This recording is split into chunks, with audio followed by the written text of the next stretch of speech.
Hello दोस्तों, आप सबको मेरा प्यार भरा नमस्कार। मैं आशीष आप सबका स्वागत करता हूं आपके अपने पसंदीदा चैनल एक अलग से एकेडमी में। ये हमारा प्रयास है दोस्तों, आपके संघर्ष से लेकर सफलता की ओर। और इस प्रयास में अपनी घटनात्मक सीरीज़ में हिस्ट्री में अगला टॉपिक हम लेकर आए हैं जैन धर्म। इससे पहले हमने बुद्ध धर्म या बौद्ध धर्म के बारे में पढ़ा था, सारी जानकारी उससे ली थी। अब उसी के ब्याह पर हम लेकर आए हैं जैन धर्म का टॉपिक, जो कि बहुत इम्पोर्टेंट है। तो थोड़ी जानकारी इससे पहले हम ले लेते हैं। जैन धर्म दोस्तों, जैन शब्द जो लिया गया है वह संस्कृत के जिन शब्द से लिया गया है। जिन का मतलब होता है विजेता।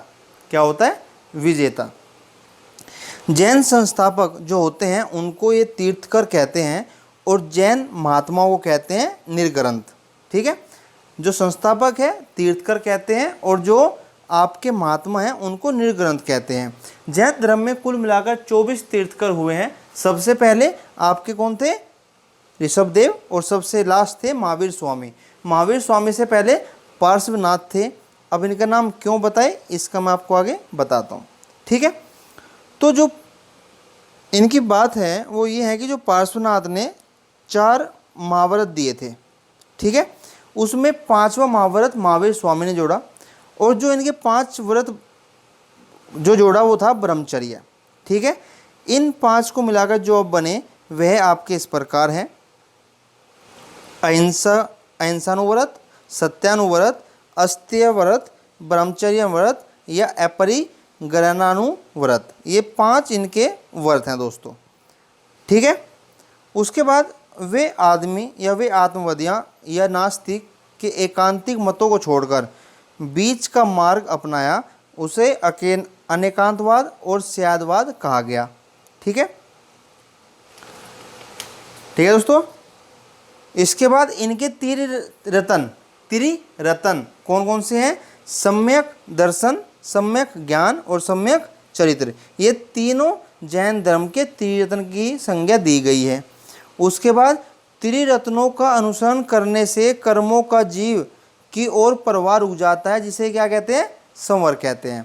ठीक है दोस्तों, चलिए इसके बाद जैन धर्म ने अनंत चतुर्दश हैं। जैन धर्म में अनंत चतुष्टय हैं। वे क्या हैं? अनंत ज्ञान है, अनंत दर्शन है, अनंत वीर्य और अनंत सुख है। ठीक है दोस्तों, महावीर स्वामी ने अपने जीवन काल में एक संघ की स्थापना की थी। उस संघ में जो 11 प्रमुख अनुयायी सम्मिलित थे, इनको क्या कहा गया था? गणधर। क्या कहा गया था? गणधर। इनके नाम क्या हैं? इंद्रभूति, अग्निभूति, वायुभूति, व्यक्त, सुधर्मन, मंडित, मार्यपुत्र, अंकित, अचल भ्राता, मेतार्थ और प्रभास। महावीर की मृत्यु के पश्चात सुधर्मन जैन संघ का प्रथम अध्यक्ष बना और सुधर्मन की मृत्यु के पश्चात जम्बू 44 वर्षों तक संघ का अध्यक्ष रहा। ठीक है, अंतिम जो नंद राजा के समय संभूत विजय और भद्रबाहु संघ के अध्यक्ष थे। ठीक है दोस्तों, महावीर द्वारा प्रदत्त 14 पुवों के विषय में जानने वाले ये दोनों अंतिम व्यक्ति थे। स्थूलभद्र के अनुयायी। उसके बाद क्या हुआ कि जैन संप्रदाय को 2 संप्रदायों में बांट दिया गया। एक स्थूलभद्र हुआ और दूसरे भद्रबाहु। स्थूलभद्र के अनुयायी को श्वेतांबर कहा गया और भद्रबाहु के अनुयायी को दिगंबर कहा गया। ठीक है, यापनीय जैन धर्म का एक संप्रदाय है। ये इसकी कुछ इंपॉर्टेंट बात थी दोस्तों। और इसके अलावा जो प्रथम जैन सभा चतुर्थ शताब्दी ईसा पूर्व में पाटलिपुत्र में हुई थी, वह स्थूलभद्र की अध्यक्षता में हुई थी।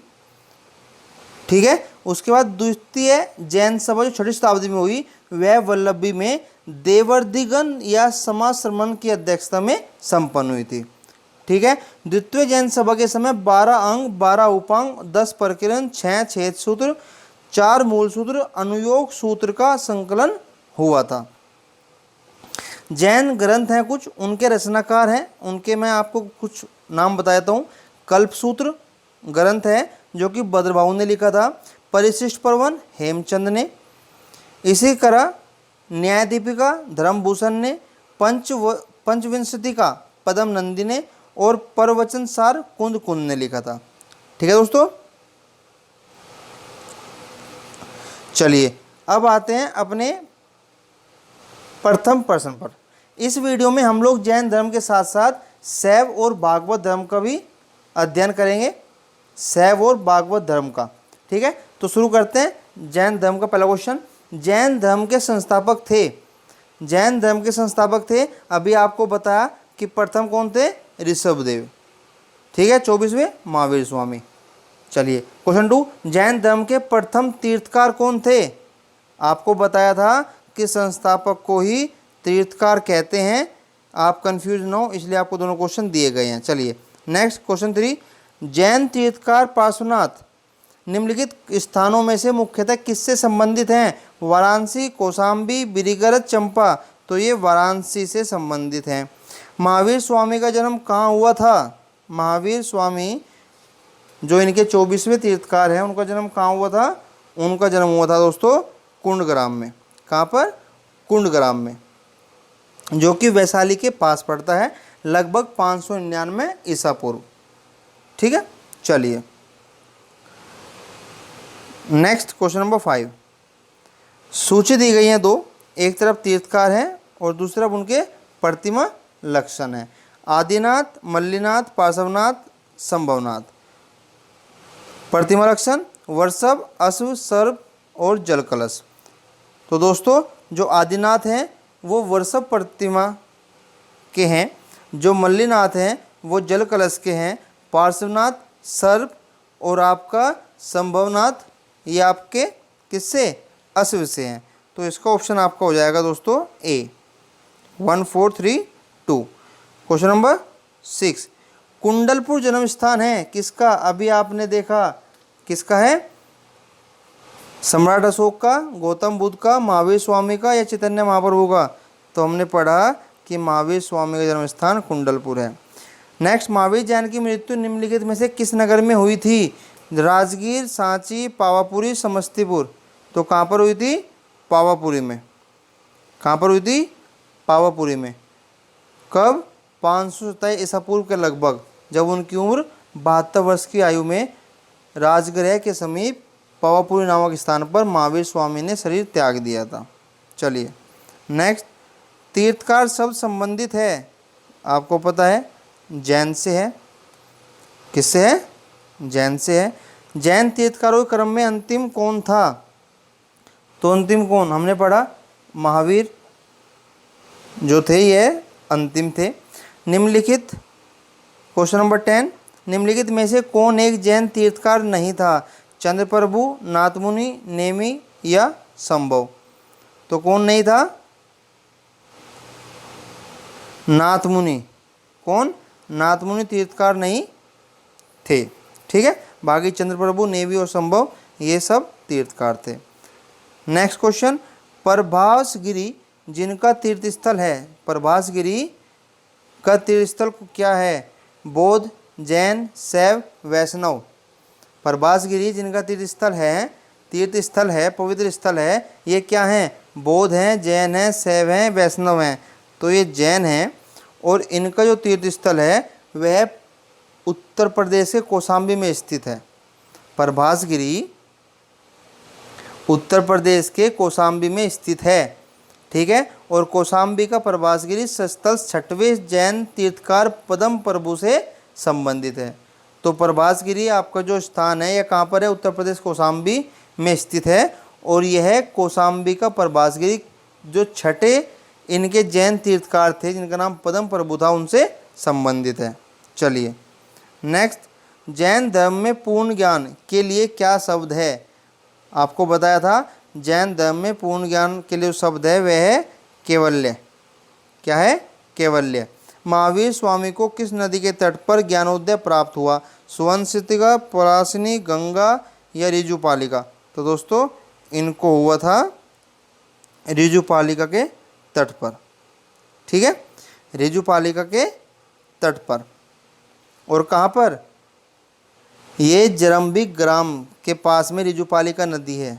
किसके पास में, जरम्बिक एक गांव में उसके पास में। ठीक है, चलिए 14, त्रिरत्न सिद्धांत, सम्यक धारण, सम्यक चरित्र, सम्यक ज्ञान किस धर्म की महिमा है, बौद्ध, ईसाई, जैन या कोई नहीं। तो जैन धर्म की हमने पढ़ी थी कि त्रिरत्न सिद्धांत है, सम्यक धारण, सम्यक चरित्र और सम्यक ज्ञान। चलिए नेक्स्ट, कौन सा दर्शन त्रिरत्न को मानता है? बौद्ध, योग, न्याय, जैन। तो अभी हमने पढ़ा, ये एक उत्तर इस तरह भी आ सकता है, तो आप क्या बताएंगे? जैन। चलिए नेक्स्ट, अनुव्रत सिद्धांत का प्रतिपादन किया था। अनुव्रत सिद्धांत का प्रतिपादन किया था किसने? महायान बौद्ध ने, हीनयान ने, लोकायत ने, जैन धर्म ने। तो जैन धर्म ने इसका प्रतिपादन किया था। नेक्स्ट, स्वायवद क्या है? स्वायवाद सिद्धांत है लोकायत धर्म का, शैव, वैष्णव या जैन धर्म का? तो हमने पढ़ा था अभी, जैन धर्म का सिद्धांत है। क्या है? जैन धर्म का। चलिए नेक्स्ट, और स्वायत्तवाद कहा किसको गया? अनेकांतवाद को। ये उनके लिए है जो बीच का जगह, मतलब आत्मवादियों और नास्तिकों के इस मत को छोड़कर और बीच का मार्ग अपनाते हैं, उन्हें अनेकांतवाद कहते हैं या स्वायत्तवाद कहते हैं। ठीक है। चलिए, जैन दर्शन के अनुसार सृष्टि की रचना एवं पालन पोषण कैसे? सार्वभौमिक विधान से हुआ, सार्वभौमिक सत्य से हुआ, सार्वभौमिक आस्था से हुआ या सार्वभौमिक आत्मा से हुआ? तो किससे हुआ? जैन दर्शन के अनुसार सार्वभौमिक विधान से हुआ। किससे? सार्वभौमिक विधान से हुआ। नेक्स्ट, अनेकांतवाद निम्नलिखित में से किसका क्रोड सिद्धांत एवं दर्शन है? अनेकांतवाद निम्नलिखित में से किसका क्रोड सिद्धांत एवं दर्शन है?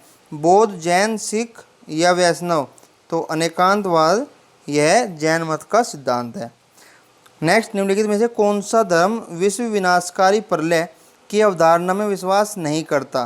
कौन सा धर्म विश्व विनाशकारी प्रलय की अवधारणा में विश्वास नहीं करता? तो यह भी जैन धर्म ही है जो विश्वास नहीं करता। जैन धर्म का आधारभूत बिंदु है कर्म, निष्ठा, अहिंसा या विराग? तो क्या है आधारभूत बिंदु? क्या है? अहिंसा। जैन धर्म का आधारभूत बिंदु है अहिंसा। ठीक है। चलिए नेक्स्ट, क्वेश्चन नंबर 21, यापनीय किसका एक संप्रदाय है? हमने पढ़ा था जैन धर्म का संप्रदाय है। किसका?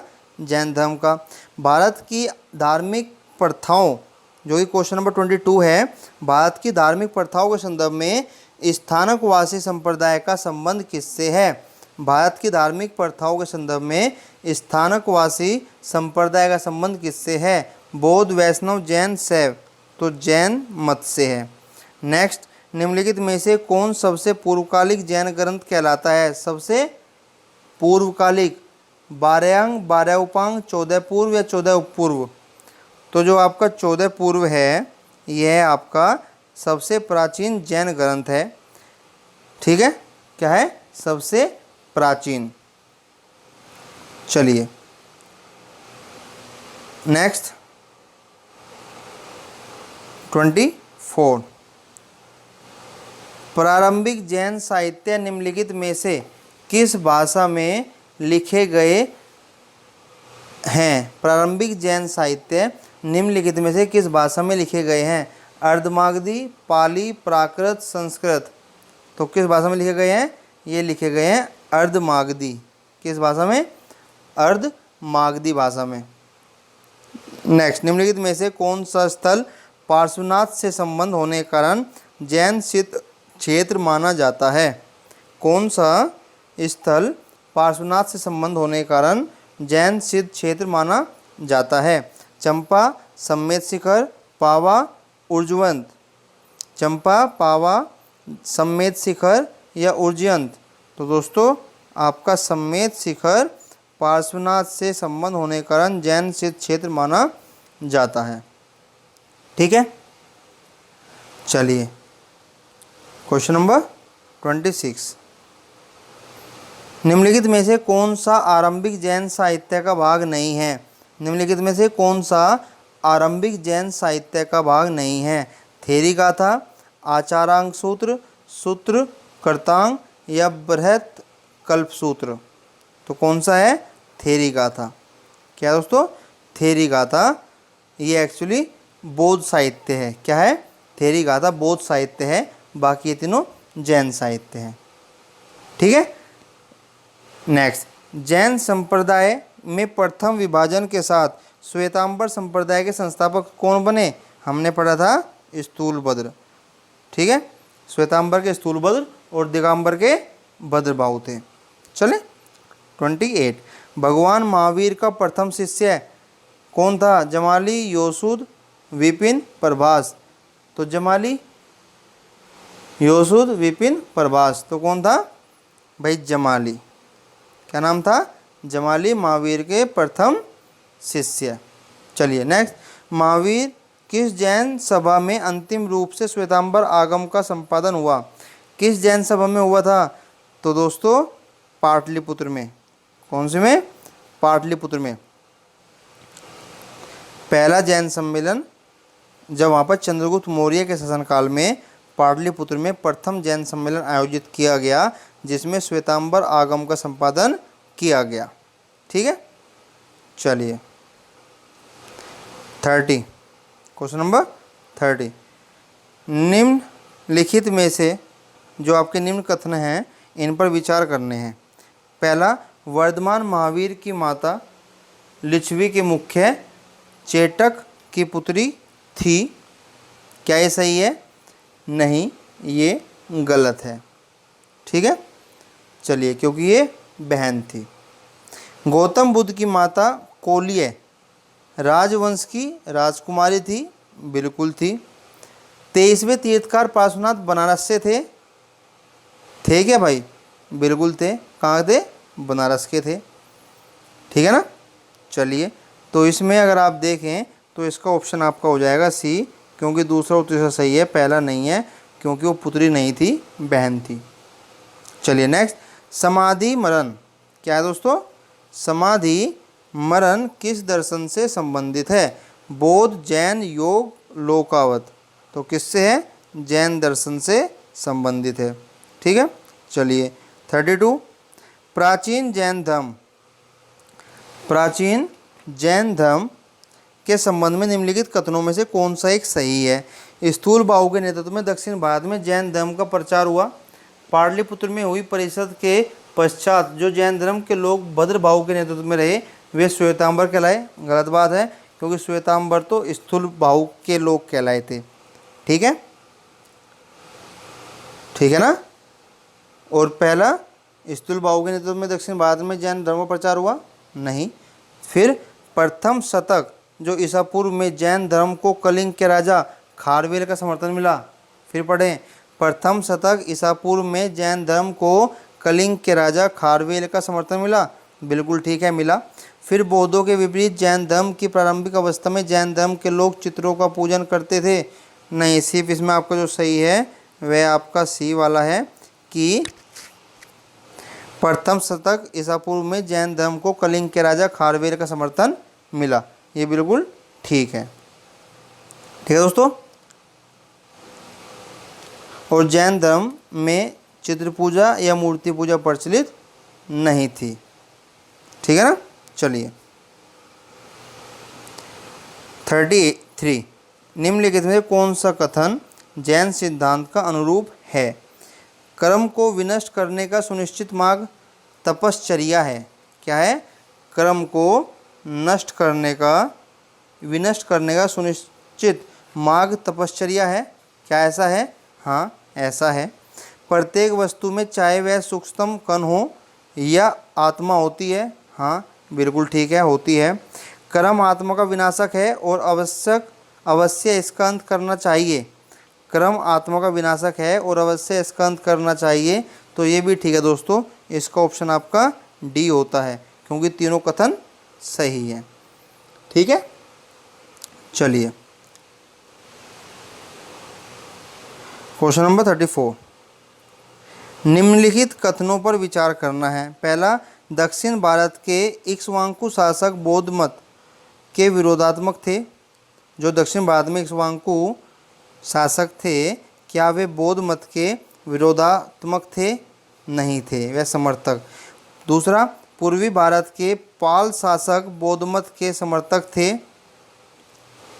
क्या पूर्वी भारत के पाल शासक बौद्ध मत के समर्थक थे? हाँ, बिल्कुल थे। ठीक है, तो इसका बी होगा केवल 2। ठीक है, नेक्स्ट है दोस्तों क्वेश्चन नंबर 35। आजीवक संप्रदाय के संस्थापक थे? आजीवक संप्रदाय के संस्थापक थे आनंद, राहुल भद्र, मक्खली गोसाल या उपाली? तो कौन थे?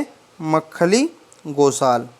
ठीक है, ये शुरुआत में तो महावीर के शिष्य थे, परंतु बाद में मतभेद के चलते इन्होंने महावीर की शिष्यता त्याग कर आजीवक नामक स्वतंत्र संप्रदाय की स्थापना की। यह संप्रदाय लगभग 1002 ईस्वी तक बना रहा। इनका मत नियतिवाद कहा जाता है। क्या? नियतिवाद, मतलब कि संसार की प्रत्येक वस्तु भाग्य द्वारा पूर्व नियंत्रित एवं संचालित होती है। ठीक है, चलिए नेक्स्ट 36। निम्नलिखित में से कितने प्रतिपादित किया कि भाग्य ही सब कुछ निर्धारित करता है, मनुष्य असमर्थ है? तो किसने? अभी आपने पढ़ा आजीविकों ने। किसने? आजीविकों ने। और आजीविकों के जो संस्थापक थे कौन थे? मक्खली गोसाल। कौन थे? मक्खली गोसाल। नेक्स्ट, संप्रदाय जो नियति की अटलता में विश्वास करता था? आजीवक संप्रदाय, अभी आपने पढ़ा। चलिए 38। 2 सूची दी गई है दोस्तों, एक तरफ आचार्य है, एक तरफ सिद्धांत है। लकुलिस आजीवक, नागार्जुन शून्यवाद, भद्रभाऊ, पाशुपत, गोसाल, जैन। इनको सुमिलित करना है। तो आप लोग जानते हैं, पहला तो नागार्जुन, ये शून्यवाद बिल्कुल ठीक है, हमने कल पढ़ा था बौद्ध धर्म में। उसके बाद आपका गोसाल, अभी पढ़ा आजीवक।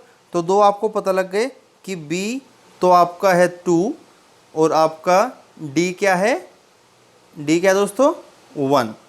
ठीक है, उसके बाद आपका बचता है लकुलिस जो कि पाशुपत है और भद्रभाऊ जो कि जैन है।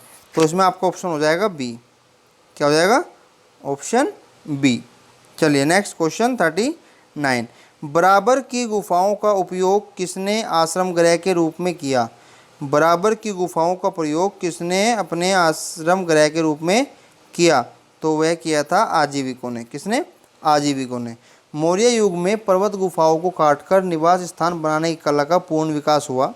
अशोक तथा उसके पौत्र दशरथ के समय में बराबर तथा नागार्जुनी पहाड़ियों को काटकर आजीविकाओं के लिए आवास बनाए गए। अशोक के समय बराबर पहाड़ी की गुफाओं में सुदामा की गुफा और कन चौपड़ नामक गुफा सर्वप्रसिद्ध है। चलिए नेक्स्ट, उत्तर प्रदेश में बौद्ध एवं जैनियों दोनों की प्रसिद्ध तीर्थस्थली है सारनाथ, कौशाम्बी, कुशीनगर, देवीपटन। तो कौन सी है? कौशाम्बी है। कौन सी? कौशाम्बी। ठीक है, चलिए पुराणों के अनुसार हस्तिनापुर के राजा विचक्षु जो निचक्षु थे, उन्होंने हस्तिनापुर गंगा के प्रवाह में बह जाने के बाद इस नगर की स्थापना करवाई थी। जैन ग्रंथ के अनुसार कुशाम्ब नामक वृक्षों की अधिकता के कारण इस नगर का नाम कौशाम्बी पड़ा। यह नगर जैन और बौद्ध दोनों की प्रसिद्ध तीर्थस्थली है। महात्मा बुद्ध ने इस नगर में जाकर कई बार धर्मोपदेश दिया और लोगों को अपना शिष्य बनाया। यहाँ अनेक विहार थे। सर्वप्रमुख घोषित राम विहार था जिसका निर्माण श्रेष्ठी घोषित ने करवाया था। ठीक है दोस्तों, चलिए 41। निम्नलिखित में से कौन सा एक कथन सही नहीं है? श्रवण बेलगोला स्थित गोमतेश्वर की प्रतिमा जैनियों के अंतिम तीर्थंकर को दर्शाती है। क्या ये सही है या नहीं है? नहीं है। भारत का सबसे बड़ा बौद्ध मठ अरुणाचल प्रदेश में है। बिल्कुल है। फिर खजुराहो के मंदिर चंदेल राजाओं द्वारा बनवाए गए थे। बिल्कुल बनवाए गए थे। और होयसलेश्वर मंदिर शिव को समर्पित है। बिल्कुल है। ठीक है, तो जो पहला गलत है वह क्यों गलत है? जो श्रवण बेलगोला स्थित है यह कर्नाटक राज्य में स्थित है। यहाँ गंग शासक रचमल के शासनकाल में चामुंडराय नामक मंत्री ने लगभग 983 ईसा पूर्व में बाहुबली की विशालकाय जैन मूर्ति का निर्माण कराया। बाहुबली प्रथम जैन तीर्थकार ऋषभदेव के पुत्र माने जाते हैं। इसलिए बाकी तीनों सही हैं, सिर्फ एक यही गलत है। चलिए नेक्स्ट 42। श्रवण बेलगोला में गोमतेश्वर की विशाल प्रतिभा किसने स्थापित करवाई थी? चामुंडराय ने, किरसन ने, कुमारपाल ने, तेजपाल ने। तो भी हमने पढ़ा चामुंडराय ने। चलिए नेक्स्ट 43। महान धार्मिक घटना महामस्तकाभिषेक निम्नलिखित में से किसके संबंधित है और किसके लिए की जाती है? बाहुबली, बुध, महावीर, नटराज। बाहुबली, बुध, महावीर, नटराज। तो ये बाहुबली, किसके लिए? बाहुबली के लिए की जाती है। ठीक है दोस्तों, ये हमारे जैन धर्म से संबंधित सवाल समाप्त हुए। अब हम आते हैं शैव और भागवत धर्म पर। किस पर? शैव और भागवत धर्म पर। भागवत धर्म से क्या हुआ? वैष्णव धर्म का विकास हुआ। ठीक है, किसका हुआ? वैष्णव धर्म का विकास हुआ। अब ऋग्वेद में विष्णु का उल्लेख आकाश के देवता के रूप में हुआ है। ठीक है, उसके बाद वैष्णव धर्म की एक संज्ञा जो कि पांचरात धर्म है, इस चीज़ के बारे में हम लोग चलते हैं क्वेश्चन नंबर 1 पर। प्राचीन भारत के विश्वोत्पत्ति, इसको आप कॉस्मोजेनिक कहते हैं, विषयक धारणाओं के अनुसार 4 युगों के चक्र का क्रम इस प्रकार है: द्वापर, करत, त्रेता, कली, करत, द्वापर, त्रेता, कली, करत, त्रेता, द्वापर, कली, या त्रेता, द्वापर, कली, करत। तो इसका जो सही ऑप्शन दोस्तों वह सी है। क्या है? सी। पहला है करत युग, जिसको आप कहते हो सतयुग, फिर है त्रेता, फिर द्वापर और फिर कलयुग।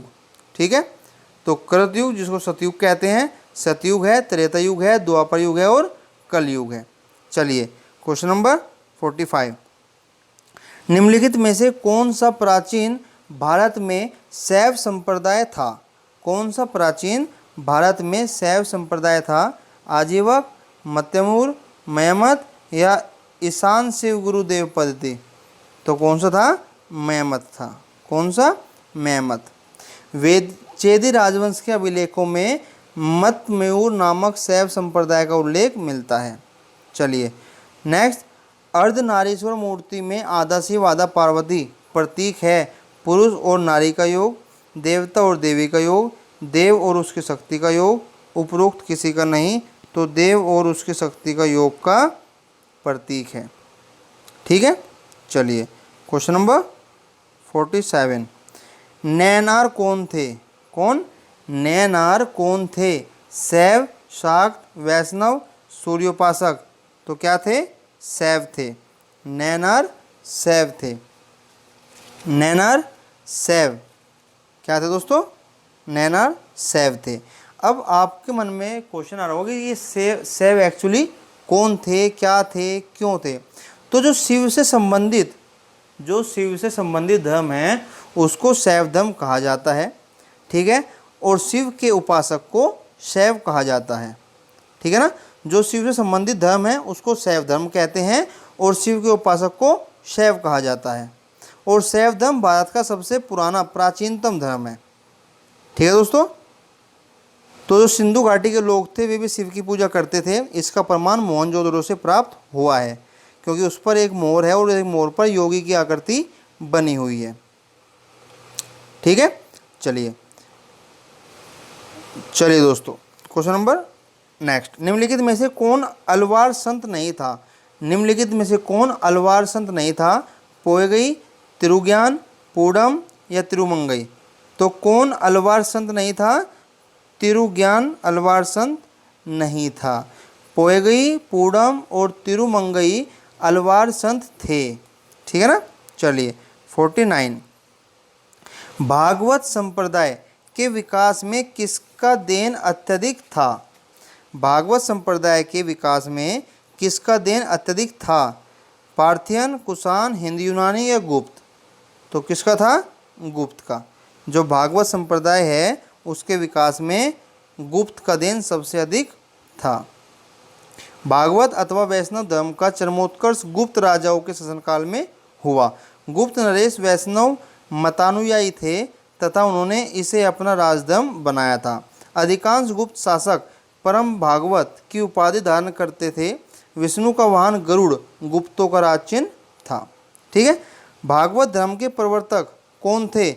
जनक, कृष्ण, याज्ञवल्क्य या सूरदास? कौन थे? कृष्ण थे। कौन थे? कृष्ण। चलो नेक्स्ट क्वेश्चन नंबर 51। निम्न में से किस ग्रंथ में सर्वप्रथम देवकी के पुत्र कृष्ण का वर्णन किया गया था? तो सबसे पहले किस में था? छांदोग्य उपनिषद।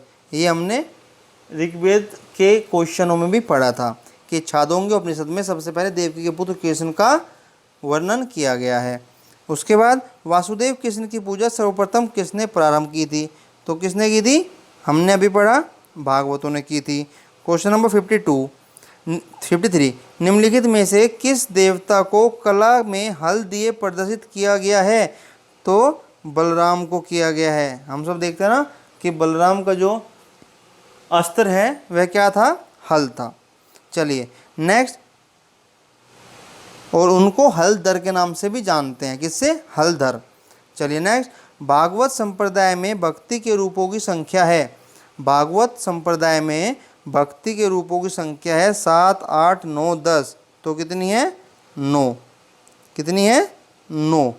और इसलिए मोक्ष प्राप्ति के लिए नवधा भक्ति को मान्यता दी गई है। चलिए क्वेश्चन नंबर 55। हेलियोडोरस क्या है? हेलियोडोरस का बेस नगर अभिलेख संदर्भित है। हेलियोडोरस का बेस नगर अभिलेख संदर्भित है संकर्षण तथा वासुदेव से, संकर्षण तथा प्रद्युम्न से, संकर्षण, प्रद्युम्न तथा वासुदेव से, या केवल वासुदेव से? तो केवल वासुदेव से हेलियोडोरस का बेस नगर अभिलेख स्थित है। भागवत धर्म के संबंध प्रथम उपलब्ध प्रस्तरक स्मारक विदिशा, जो कि बेस नगर है, का गरुड़ स्तंभ है। उससे पता चलता है कि तक्षशिला के यवन राजदूत हेलियोडोरस ने भागवत धर्म ग्रहण किया तथा इन स्तंभों की स्थापना करवाकर उसकी पूजा की थी। इस पर उत्कीर्ण लेख में हेलियोडोरस को भागवत तथा वासुदेव को देवदेदस अर्थात देवताओं का देवता कहा गया है। ठीक है, चलिए नेक्स्ट, भागवत धर्म से संबंधित प्राचीनतम अभिलेखीय साक्ष्य हैं।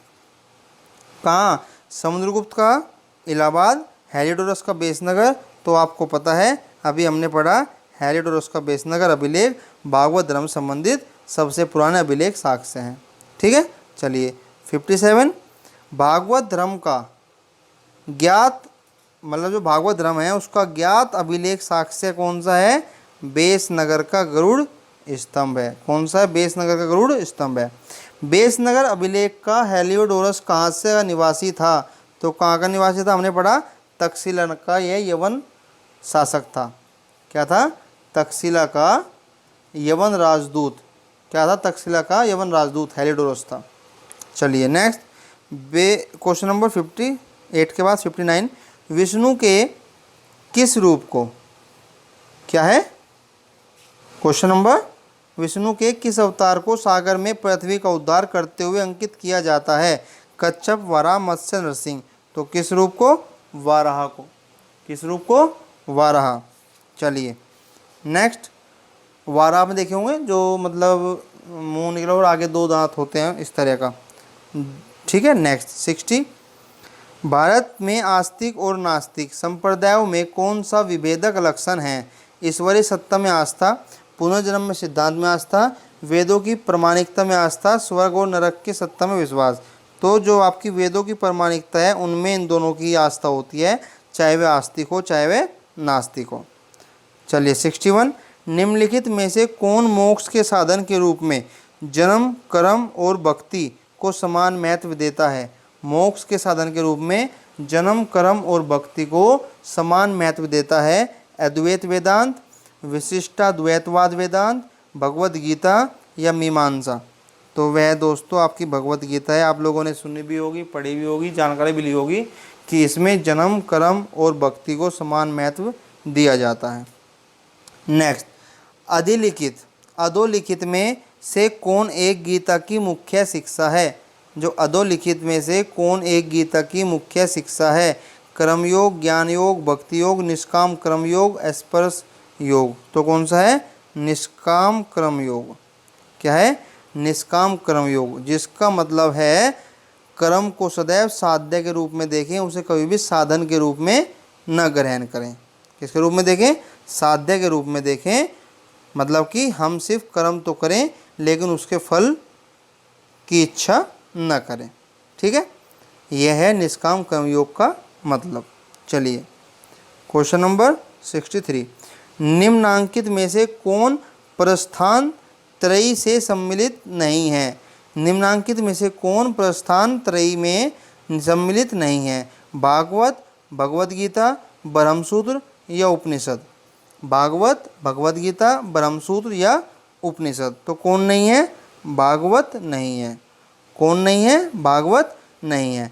उपनिषद, ब्रह्मसूत्र और भगवद गीता को वेदांत की प्रस्थान त्रयी कहा गया जाता है। क्या कहा गया है? प्रस्थान त्रयी कहा जाता है, क्योंकि ये वेदांत के सर्व प्रमुख ग्रंथ हैं। क्या है? सर्व प्रमुख ग्रंथ हैं।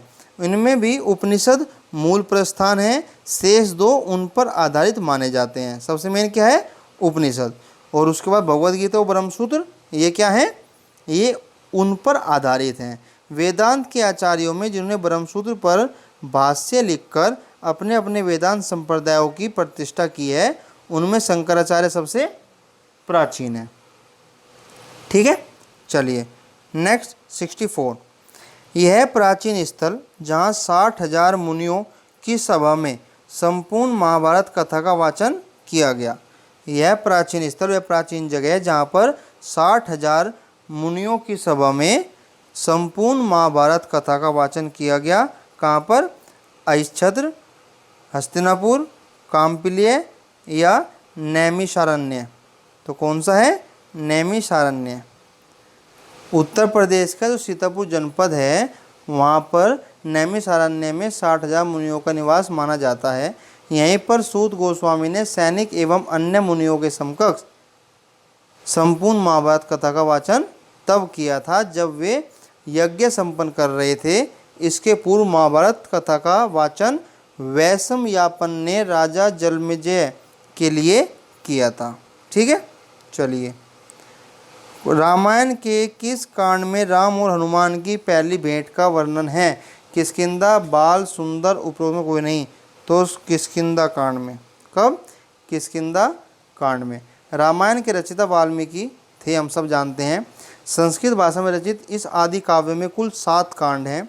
इसका चौथा कांड किष्किंधा कांड है, जिसमें कि राम और हनुमान की भेंट और बाली वध एवं सुग्रीव के वानर शासक बनने का वर्णन है। ठीक है, चलिए नेक्स्ट, कालिका पुराण किस धर्म से संबंधित है?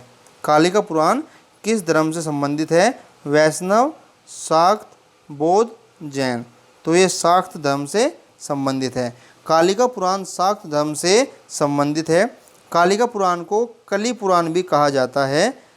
यह हिंदू धर्म की शाक्तवाद परंपरा में 18 पुराणों में से एक है। ठीक है, और इसका संकलन असम क्षेत्र में किया गया। इसमें माँ कामाख्या या काली का दिव्य स्त्री शक्ति के रूप में वर्णन प्राप्त होता है। ठीक है दोस्तों, चलिए क्वेश्चन नंबर 17, पुरी में रथ यात्रा किसके सम्मान में निकाली जाती है? जो जगन्नाथपुरी है, रथ यात्रा किसके सम्मान में निकाली जाती है? भगवान राम के, भगवान विष्णु के, जगन्नाथ के, भगवान शिव के? तो भगवान जगन्नाथ के नाम से। ठीक है, नेक्स्ट, नासिक में कुंभ मेला निम्न में से किस नदी के तट पर लगता है? तो किस नदी के तट पर लगता है? ताप्ती, नर्मदा, कोयना, गोदावरी? तो किसके तट पर लगता है दोस्तों? गोदावरी नदी के तट पर नासिक मेला लगता है, कुंभ मेला। चलिए 69 सूची है, एक तरफ धर्म है, एक तरफ इनकी जगह है। तो जैन धर्म मदीना, वेटिकन, पावापुरी, वाराणसी। हिंदू धर्म इस्लाम, ईसाई। तो आपको पता होगा मदीना किसका है? इस्लाम धर्म। मदीना इस्लाम धर्म। जैन धर्म का क्या हमने पढ़ा था? पावापुरी। क्या पढ़ा था? पावापुरी। कहाँ पर है? राजगृह के पास में। हिंदू धर्म का आपने पढ़ा क्या है? वाराणसी। और ईसाई का वेटिकन सिटी। तो ऑप्शन इसमें आपका हो गया सी, 3412। ठीक है दोस्तों, ठीक है। तो दोस्तों ये थे हमारे अप्रोक्स 70 क्वेश्चन जो कि हमने जैन धर्म, शैव धर्म और भागवत से लिए हैं। इनसे बाहर एक क्वेश्चन भी नहीं आएगा। अगर आपने ये क्वेश्चन और जो आपको एक्सप्लेनेशन मैंने बताया वो नोट कर लिया, वो आपने पढ़ लिया, तो आप इनमें से एक भी क्वेश्चन छोड़कर नहीं आओगे। ठीक है दोस्तों, उम्मीद करता हूँ कि आपको हमारी मेहनत पसंद आ रही होगी। साथ बने रहने के लिए आपका बहुत धन्यवाद। अगली वीडियो में मिलते हैं इससे अगला टॉपिक, और अगला टॉपिक हमारा होगा दोस्तों 6ठी शताब्दी ईसा पूर्व या राजनीतिक दशा क्या थी उस टाइम। ठीक है, चलिए अगली वीडियो तक के लिए नमस्कार, धन्यवाद, राम राम दोस्तों।